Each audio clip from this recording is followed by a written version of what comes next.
বন্ধুরা, কেমন আছো তোমরা? আচ্ছা, আশা করি ভালো আছো। এখন আমরা যেটা নিয়ে কথা বলবো সেটা হচ্ছে মেইন টপিকস হচ্ছে সরলরেখা। কিন্তু এইটার কিছু অংশ তোমরা ক্লাস 9-10-এ শিখে আসছো। কি শিখছো? স্থানাঙ্ক পার্টটা অনেকটা শিখছো, ঢাল রিলেটেড কাহিনী শিখছো। তো ওগুলাই আমাদের এখানে এইচএসসি লেভেলে আছে। তো ওটাকে কীভাবে একটু এগিয়ে নেওয়া যায় সেটা আমরা দেখব। আমাদের এইচএসসির ফার্স্ট টপিক সরলরেখার মধ্যে যেটা, সেটা হচ্ছে স্থানাঙ্ক। তো এখন আমরা স্থানাঙ্ক নিয়ে কথাবার্তা বলবো। স্থানাঙ্ক আমাদের সিলেবাসে যেই দুইটা ফর্ম আছে সেই দুটো ফর্ম আসলে আগে চিনি। কি আছে? একটা আছে পোলার স্থানাঙ্ক আর একটা আছে কার্তেশীয় স্থানাঙ্ক। কোনটা কি আমি সব বলতেছি। আচ্ছা, আমি এইদিকে কার্তেশীয়টা দেখাবো, কার্তেশীয় স্থানাঙ্ক, আর এইদিকে আমি দেখাবো পোলারটা। ঠিক আছে, প্রথমে আসি কার্তেশীয়তে। কার্তেশীয়টার সাথে তোমরা সকলেই পরিচিত। এখানে কি থাকবে? আমরা যদি দ্বিমাত্রিক স্থানাঙ্ক ব্যবস্থা বলি তাহলে মাত্রা দুইটা, মানে অ্যাক্সিস থাকবে দুইটা, এক্স অ্যাক্সিস আর ওয়াই অ্যাক্সিস।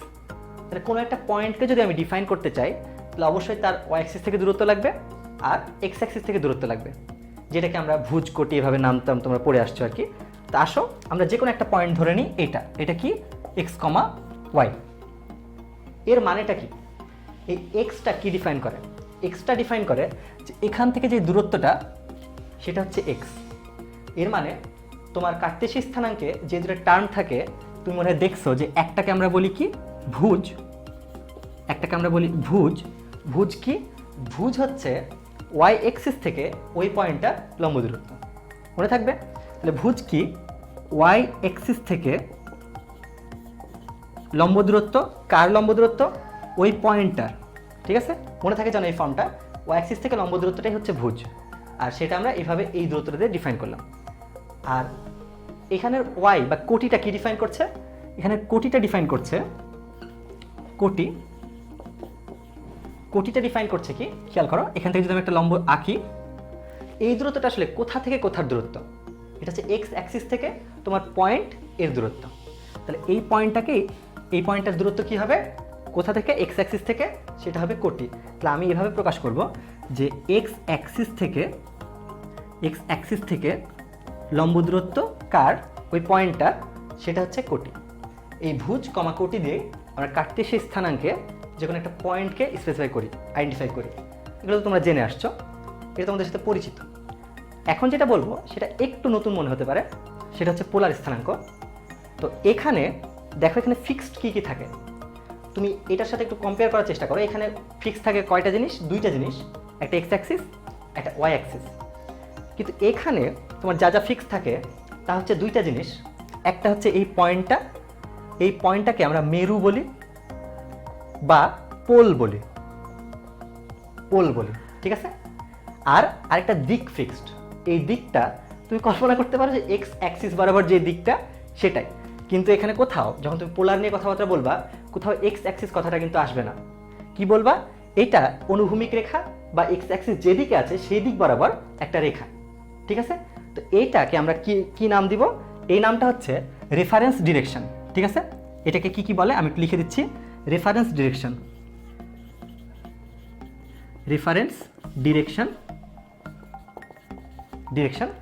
এছাড়া এর আরও তিনটা নাম আছে।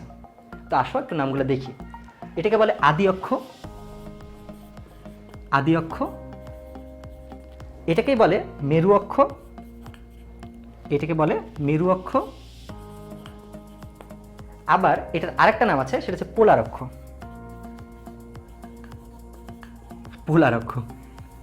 তাহলে এই দিকটার নামগুলো আমরা শিখে ফেললাম। কি? রেফারেন্স ডিরেকশন, আদি অক্ষ, মেরু অক্ষ, পোলার অক্ষ। মানে সংজ্ঞা অনুসারে এই স্থানাঙ্ক ব্যবস্থায় ফিক্স জিনিস দুইটা, আমি আবার মনে করাই দিচ্ছি, ফিক্স জিনিস দুইটা, একটা হচ্ছে পয়েন্ট আর একটা হচ্ছে দিক। এরপর এই স্থানাঙ্ক ব্যবস্থায় আমাদের থাকবে কি, মানে কি দেখে আমরা বুঝবো যে পয়েন্টটা এখানে নাকি এখানে, কীভাবে বুঝবো? তার জন্য দুইটা টার্ম থাকবে। তো টার্মটা আমি দেখো লিখতেছি। টার্মটা হবে, একটা হবে আর একটা হবে থিটা। তো এখানে এই স্থানাঙ্ক ব্যবস্থায় কোন একটা পয়েন্ট বোঝার জন্য আমাদের লাগে আর থিটা। তো আর কি আর থিটা কি সেটা আসলে আমরা একটু লিখে ফেলি। আর হচ্ছে ব্যাসার্ধ ভেক্টর। ঠিক আছে, ব্যাসার্ধ ভেক্টর। তো মাথায় রাখবা এইটা জাস্ট একটা ডিস্টেন্সটা কি এই যে এই পোল থেকে তুমি যেই পয়েন্টটা নিচ্ছ তার যে দূরত্বটা সেটাই আসলে ব্যাসার্ধ ভেক্টর। এই ব্যাসার্ধ ভেক্টর টার্মটা তুমি আরেক জায়গায় পড়বা। একটু মনে করে দেখো, ফার্স্ট ইয়ার ফিজিক্সের সেকেন্ড অধ্যায় ভেক্টরে ব্যাসার্ধ ভেক্টর রিলেটেড কিছু কথাবার্তা আছে, তো ওটার সাথে হালকা মিল আছে। আচ্ছা, এবার দেখো এখানে যে থেটাটা সেটা আসলে কি? থেটাটা আসলে ভেক্টর কোণ,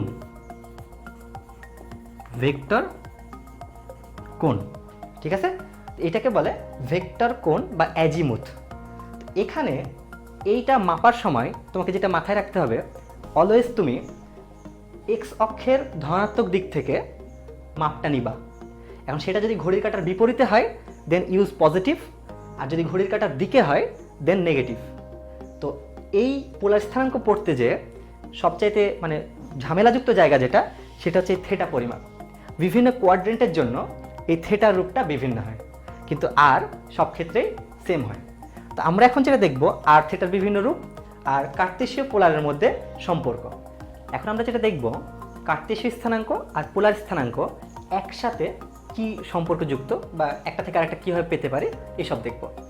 তো মনে করো আমি এটা একটা কি দেখাইছি, কার্তেশীয় স্থানাঙ্ক ব্যবস্থা, এক্স অক্ষ ওয়াই অক্ষ, একটা পয়েন্ট দিচ্ছি পি যেটার স্থানাঙ্ক দিচ্ছি এক্স কমা ওয়াই। তাহলে বলো তো এক্স কোনটা হবে, এইটা না এইটা? তোমাকে কিছুক্ষণ আগে আমি দেখাইছি এক্স বা ভুজ হচ্ছে ওয়াই এক্সের থেকে দূরত্ব, তাহলে অবশ্যই এইটা হচ্ছে আমার এক্স, আর এই ওয়াইটা কি? এটা হবে এক্স অক্ষ থেকে দূরত্ব কোটি ওয়াই, ঠিক আছে? এখন দেখো তুমি যদি মূল বিন্দু থেকে ওই বিন্দু পর্যন্ত একটা সরলরেখা দাও, তাহলে এই দূরত্বটা আসলে কি? এই দূরত্বটাই আসলে আর, যেটা আছে কোথায়? পোলার স্থানাঙ্ক ব্যবস্থায়। আর এই আরটার নাম কি? তোমাদেরকে বলছি এই আরটাকে বলে ব্যাসার্ধ ভেক্টর। জটিল সংখ্যায় দেখবা সেম টাইপের কাহিনী, এই আরটাকে বলে মডুলাস, ঠিক আছে? তো এই আরটা কি আমি একটু ছোট্ট করে এখানে লিখে রাখছি যে আর হচ্ছে, আর কি? আর হচ্ছে একটা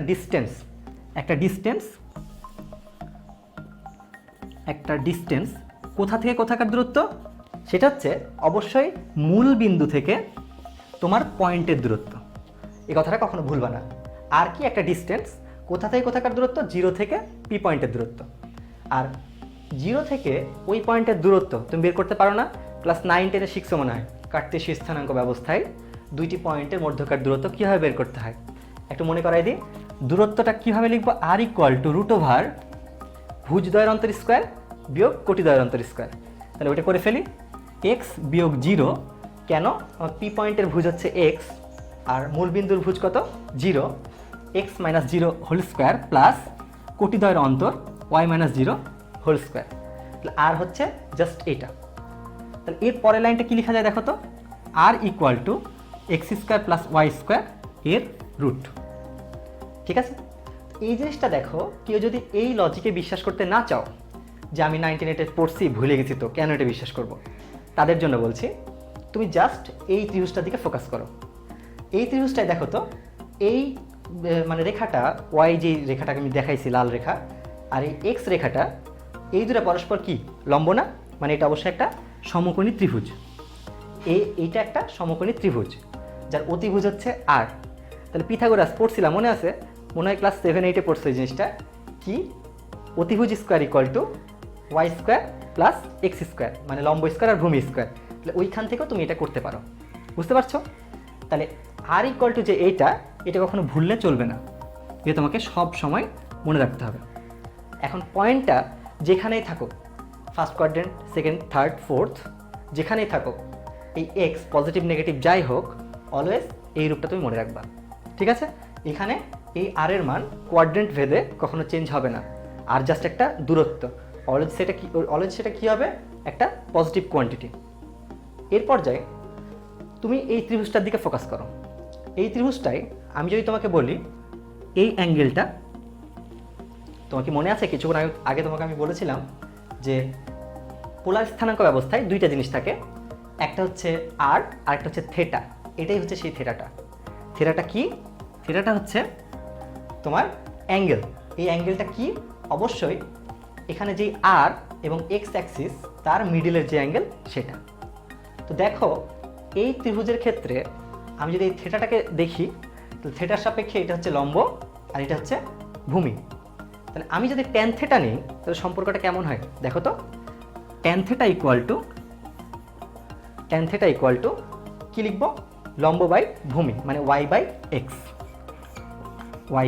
এক্স। তাহলে এখানে দেখো আর এর সাথে কার্টেসীয় স্থানাঙ্কের সম্পর্ক, এখানে দেখো থেটার সাথে কার্টেসীয় স্থানাঙ্কের সম্পর্ক। মানে তুমি যদি একটু কষ্ট করে এই দুইটা সম্পর্ক মনে রাখো তাহলে তুমি কার্টেসীয় থেকে ইজিলি পোলারে আসতে পারো। বুঝতে পারছো, কার্টেসীয় থেকে পোলারে আসতে পারো। এখানে আরে কোনো সমস্যা হবে না, আরে কোনো চেঞ্জ হবে না, কিন্তু থেটাটা একটু কাহিনী করবে।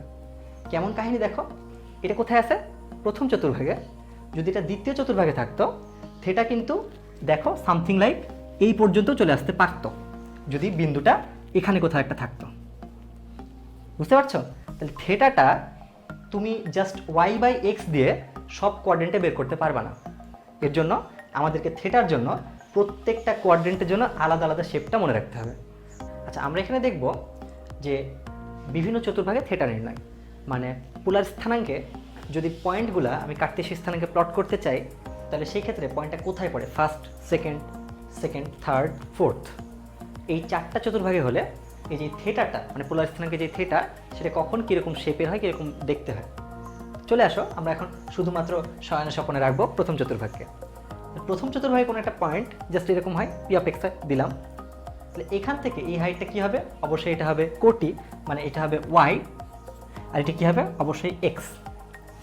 এই ডট ডটটাকে কীভাবে আমরা ডিফাইন করতে পারি, কিছুক্ষণ আগে তোমাকে আমি বলেছি যে আর হচ্ছে 0 বিন্দু থেকে তোমার গিভেন পয়েন্টের যে দূরত্বটা সেটাই হচ্ছে আর, এটা হচ্ছে আর।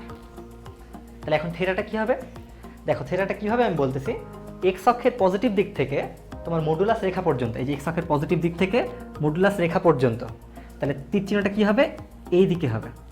ঠিক আছে, তাহলে এই অ্যাঙ্গেলটা তুমি কীভাবে ডিফাইন করতে পারো সেটা এখন তোমাকে দেখতে হবে।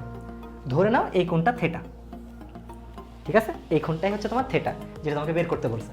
তাহলে এই থেটাটা তুমি যদি এখন ট্যান থেটা ইকুয়াল টু লিখতে চাও দেখো তো কী হয়, ট্যান থেটা ইকুয়াল টু কী লিখবো, লম্ব বাই অতিভুজ, মানে লেখা যায় তোমার এরকম যে tan theta equal to Y by X.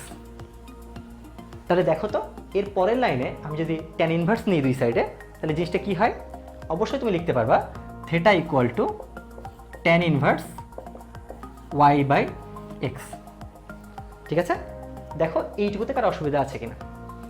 এখানে খেয়াল করো, তুমি যদি ফার্স্ট কোয়াড্রেন্ট বলেই থাকো তাহলে এক্স ওয়াই সারা জীবন কি হবে, পজিটিভ আর পজিটিভ। তাহলে এখানে ওয়াই বাই এক্স বলো আর যাই বলো সেটার অনুপাতটা কী হবে, পজিটিভ না নেগেটিভ, অবশ্যই পজিটিভ হবে। তো এখানে এভাবে রাখলে যে মানটা পাও, তুমি যদি এখানে একটা মডুলাস চিহ্ন ইউজ করো তারপরেও কিন্তু তুমি সেম মান পাবা। কিন্তু কেন ইউজ করলাম, কারণ এই বাকি শেপগুলোতে মডুলাস চিহ্নটা আমাকে ইউজ করতে হবে। তো এই জন্য আমি তোমাকে বারবার বলছি, থেটাটা যদি বের করতে চাও তাহলে জাস্ট মনে রাখবা tan inverse equal to modulus Y by X.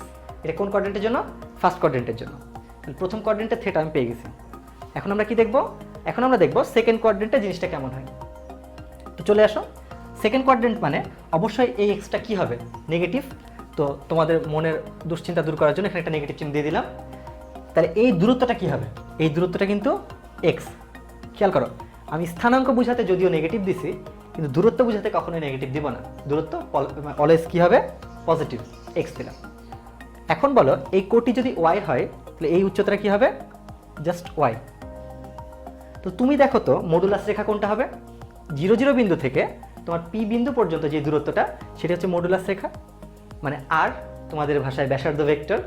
তাহলে চলে আসি, এখানে এটা থাকলো। এখন তোমার গোল কি, তুমি কোন দিক দিয়ে যাবা, তোমার গোল হচ্ছে থেটা নির্ণয় করা। থেটাটা কি মনে করাই দিই, এক্স অ্যাক্সিস থেকে মডুলাস রেখা পর্যন্ত দূরত্ব, তাহলে সেটা তোমার মেইনলি এই দূরত্বটা।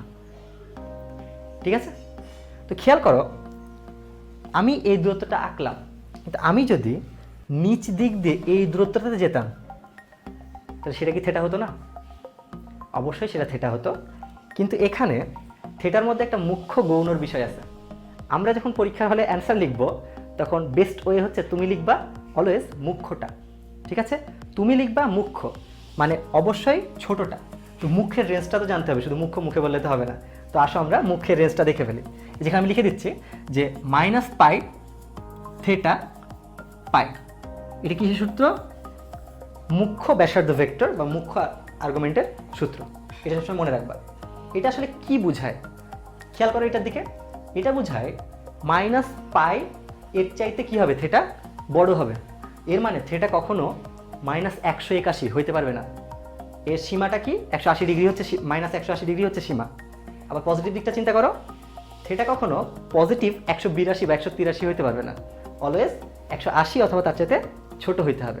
তো আমি মনে রাখার সুবিধার জন্য বলি যে এই মুখ্য যে ব্যাসার্ধ ভেক্টর সেটাকে তুমি মনে রাখতে পারো এইভাবে যে ছোট অ্যাঙ্গেলটা, দুইটা অ্যাঙ্গেল হওয়া সম্ভব, তুমি যেটা ছোট সেটাকে বলবা মুখ্য ব্যাসার্ধ ভেক্টর। তো চলে আসি, এখানে কালো কালি দিয়ে একটা দেখাইছি, লাল কালি দিয়ে একটা দেখাইছি। তোমরা দেখলে বুঝতে পারো কোনটা ছোট কোনটা বড়। অবশ্যই এই কালো কালিটা হচ্ছে ছোট। তাহলে আমরা বের করব এই ছোট অ্যাঙ্গেলটা। তাহলে এখন আমাদের মানে গন্তব্য কোথায়? এই ছোট অ্যাঙ্গেলের মানটা, মানে কালো কালির এই অ্যাঙ্গেলের মানটা বের করতে পারলেই আমি খুশি। তা আসো শুরু করি। দেখো তুমি যখন এক্স অ্যাক্সিস থেকে যাত্রা করে এখানে আসবা, এটা আসলে এইভাবে তুমি এসে দাঁড়াচ্ছ কোথায়? দাঁড়াচ্ছ অনেকটা হাওয়াতে। আমি বলি তুমি কোথাও এসে হাওয়াতে দাঁড়াতে পারো না, তোমাকে টোটাল এই পর্যন্ত আগে আসতে হবে। আচ্ছা শোনো, একবার শোনো, তুমি যদি টোটাল এই পর্যন্ত আসো তাহলে সেই ক্ষেত্রে তোমার এখানে অ্যাঙ্গেলটা কত হবে? তুমি কোন দিকে যাচ্ছ? 180 ডিগ্রি যাচ্ছ মানলাম। ঘড়ির কাঁটার দিকে না বিপরীতে? 100%-এর ঘড়ির কাঁটার বিপরীত দিক। এই দিকটা কি হবে? পজিটিভ না? তাহলে আমি যদি এইখান থেকে, দেখো আমি যদি এখান থেকে টোটালটা চলে আসতাম তাহলে আমার কতখানি আসা হতো? পজিটিভ 180। লিখি, যেখানে লিখতেছি পজিটিভ 180, ঠিক আছে? কিন্তু তুমি এখন কোথায় চলে এসেছো? এখানে চলে এসেছো। তোমাকে ফিরতে হবে কোথায়? তোমাকে এই ত্রিভুজের এতখানি অ্যাঙ্গেল আবার ব্যাক যেতে হবে, ঠিক আছে? তাহলে এখন তোমার গন্তব্য কোথায়?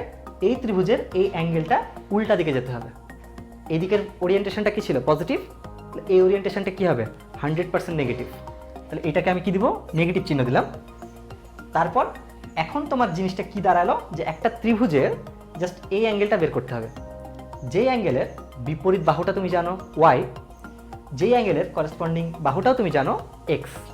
তাহলে এটা কী হবে? Tan inverse Y by X না? হেল্প নিবা কোথা থেকে? দেখো জাস্ট ফার্স্ট ইকুয়েশনটার দিকে দেখো। একটা ত্রিভুজের যদি আমি ওয়াই লম্ব হয়, এক্স ভূমি হয়, তাহলে এই সম্পর্কটা আসে। দেন তাহলে এখান থেকে থিটার মানটা কতটুকু হয়? Tan inverse Y by X. এভাবে তুমি কল্পনা করতে পারো যে এই ত্রিভুজের এই অ্যাঙ্গেলটা হচ্ছে tan inverse Y by X, যা তুমি কি করছো? বিয়োগ করছো। Tan inverse Y by X. এখানে একটা জিনিস মনে রাখতে হবে, দেখো এখানে তুমি যেইভাবে ক্যালকুলেশনটা করলা, তুমি যেটা দেখলা আর কি, সেটাতে দেখো তো এই ওয়াই বা এক্স কোথাও কি নেগেটিভ ইউজ করছো? তোমার এই ক্যালকুলেশনটাতে, tan inverse Y by x ক্যালকুলেশনটাতে তুমি কোথাও ওয়াই বা এক্সের ভ্যালু নেগেটিভ ইউজ করোনি। কিন্তু তোমাকে প্রশ্নে যখন ম্যাথ দেওয়া থাকবে তখন দেখবা এখানে থাকবে -2,3 বা -5,3 এরকম কিছু একটা দেওয়া থাকবে। তো সেই ক্ষেত্রে তুমি যদি ভুলবশত এই ওয়াই বা এক্স কারো আগে সাইনটা ইউজ করো, নেগেটিভ বা পজিটিভ সাইনটা ইউজ করো, তাহলে এই ওয়েতে আগালে তুমি আর অ্যান্সারটা খুঁজে পাবা না। এর জন্যই আমি বলছি যে এইটা অলওয়েজ তুমি পজিটিভ ভ্যালুটা বসাচ্ছ, মনে রাখবা। এই জন্য এখানে কি দিলাম? মডুলাস দিলাম।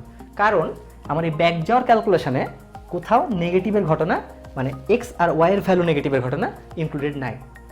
তো এটা হলো তোমার সেকেন্ড কোয়াড্রেন্টে থিটার মান। এখন আমরা যাব কোথায়? এখন আমরা যাব থার্ড কোয়াড্রেন্টে, ঠিক আছে? থার্ড কোয়াড্রেন্টে বিন্দুটা স্থানাঙ্ক প্রথমে আসো ক্লিয়ার হয়নি। স্থানাঙ্ক কেমন হয়? এক্স অক্ষের নেগেটিভ দিক, সো এক্সের আগে একটা নেগেটিভ চিহ্ন বসবে। আর ওয়াই অক্ষের কোন দিক? অবশ্যই নেগেটিভ দিক। সেই ক্ষেত্রে ওয়াইয়ের আগে একটা নেগেটিভ চিহ্ন বসবে। এখন তোমরাই বলো, যদিও স্থানাঙ্ক দেখতে এরকম, কিন্তু এই দূরত্বগুলা অলওয়েজ কী হবে? সর্বদা পজিটিভ হবে। তো খেয়াল করো, যদি আমি এই দূরত্বটা লিখতে চাই তাহলে এখানে কি লিখব? এটা হচ্ছে জাস্ট এক্স। আর এটা কি লিখব? এটা হচ্ছে জাস্ট ওয়াই। তাহলে এখন তোমার মাথায় যখন এটা থাকবে যে মুখ্যটা বের করব, ছোটটা বের করব, তখন কোন অ্যাঙ্গেলটা? এক্স অক্ষ থেকে এই যে মডুলাস রেখা পর্যন্ত যেই অ্যাঙ্গেল সেটা, এটা তোমাকে বের করতে হবে। বুঝতে পারছো কথাটা? মুখ্য যেটা সেটা বের করব, মানে ছোটটা বের করব। ছোটটা হচ্ছে এইটা। এটা কি? এক্স অ্যাক্সিস থেকে এই পর্যন্ত আসার যেই অ্যাঙ্গেলটা সেটা। এখন আবার একই রকম কথা, এখানে যেটা বলছিলাম, তুমি এই পর্যন্ত আসতে চাও, খুব ভালো কথা, কিন্তু তুমি এখানে এসে হাওয়াতে দাঁড়াতে পারো না। তোমাকে আগে টোটালটা চলে যেতে হবে, টোটালটা চলে যেতে হবে।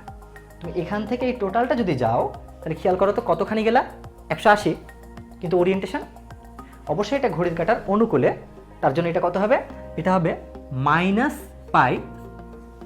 ঠিক আছে, কি জন্য, ঘড়ির কাঁটার দিকের জন্য। এরপর আমাকে কি করতে হবে, আবার ব্যাক আসতে হবে। ব্যাক আসছি কি হিসাবে দেখো তো, একটা ত্রিভুজের অভ্যন্তরীণ একটা অ্যাঙ্গেল, যার আমরা এই অ্যাঙ্গেলের বিপরীত লম্ব জানি, এই অ্যাঙ্গেলের করেসপন্ডিং ভূমি জানি। তাহলে এই ভ্যালুটা কতখানি হবে, 100% tan ইনভার্স y/x। চিহ্ন আসলে আরেকবার ক্লিয়ার হয়নি, পুরোটা গেলাম ঘড়ির কাঁটার দিকে -π, আবার ব্যাক করলাম যেই ওরিয়েন্টেশনটা ঘড়ির কাঁটার উল্টা দিকে, সেটি এটা হবে প্লাস। ঠিক আছে, এখন একটা পার্ট বাকি। এই ছোট্ট ক্যালকুলেশানে দেখো, এই ক্যালকুলেশানে কোথাও আমি y বা x এর আগে নেগেটিভ রাখিনি, এটা জাস্ট একটা দূরত্ব। সেই ক্ষেত্রে তোমার এখানে মডুলাস ইউজ করাটাই বেটার। বুঝতে পারছো, প্রত্যেকটা চিহ্ন, প্রত্যেকটা দাগের মানে তোমাকে বলে দিলাম। এরপর আরও সহজ, চতুর্থ চতুর্ভাগ চলে আসি। চতুর্থ চতুর্ভাগে যে কোনো একটা পয়েন্টের স্থানাঙ্ক কেমন হয় সেটা আগে দেখি। এক্স অক্ষের পজিটিভ দিক ভুজ পজিটিভ, ওয়াই অক্ষের নেগেটিভ দিক তাহলে কোটি নেগেটিভ। ঠিক আছে, যদিও কোটি নেগেটিভ, তারপরও এখানে আমরা কি লিখব, এখানে আমরা জাস্ট ওয়াই লিখব। কেন, জাস্ট দূরত্ব ডিফাইন করছি তাই। আর এখানে কি লিখব, জাস্ট এক্স লিখব। কেন, দূরত্ব ডিফাইন করছি তাই। আর মূলবিন্দু থেকে এই পর্যন্ত যেই রেখাটা লাগাই দিছি সেটা কি, সেটা হচ্ছে আর। এখন আমার গন্তব্যটা কি ছিল, থেটা নির্ণয়। থেটাটা কি আরেকবার মনে করে দিচ্ছি, এক্স অক্ষ থেকে মডুলাস রেখা পর্যন্ত যেই অ্যাঙ্গেলটা সেটা, তাহলে এইটা হবে ছোট অ্যাঙ্গেল যেটা, সেটা এটা। তাহলে এই অ্যাঙ্গেলটার মান কি হবে খেয়াল করো তো, এটা কিন্তু অনেক বেশি ইজি হয়ে গেছে। একটা ত্রিভুজের অভ্যন্তরীণ অ্যাঙ্গেল, যার তুমি বিপরীত মানে লম্বটা জানো ওয়াই, ভূমিটা জানো এক্স, তাহলে এটা 100% কি হবে, tan ইনভার্স y/x। দেখো এখানে আরেকটা কথা বলি যে এক্স আর ওয়াই তোমার হিসাবে মানে মাথার চিন্তার যে হিসাব করছো সেখানে কোথাও নেগেটিভ ইউজ করনি, এর মানে এটা 100% মডুলাস ইউজ হবে। এরপর ওরিয়েন্টেশনটার দিকে দেখো, ওরিয়েন্টেশন ঘড়ির কাঁটার দিকে নাকি বিপরীতে, অবশ্যই এটা ঘড়ির কাঁটার দিকে, দেন অবশ্যই এখানে একটা নেগেটিভ চিহ্ন হবে। এটাই হচ্ছে তোমার থেটার ভ্যালু। দেখো এইভাবে জাস্ট যে কথাগুলো বললাম এটা যদি মনে রাখো তাহলে তুমি ইজিলি প্রথম, দ্বিতীয়, তৃতীয়, চতুর্থ এই চতুর্ভাগগুলোতে থেটার মান বের করতে পারবা।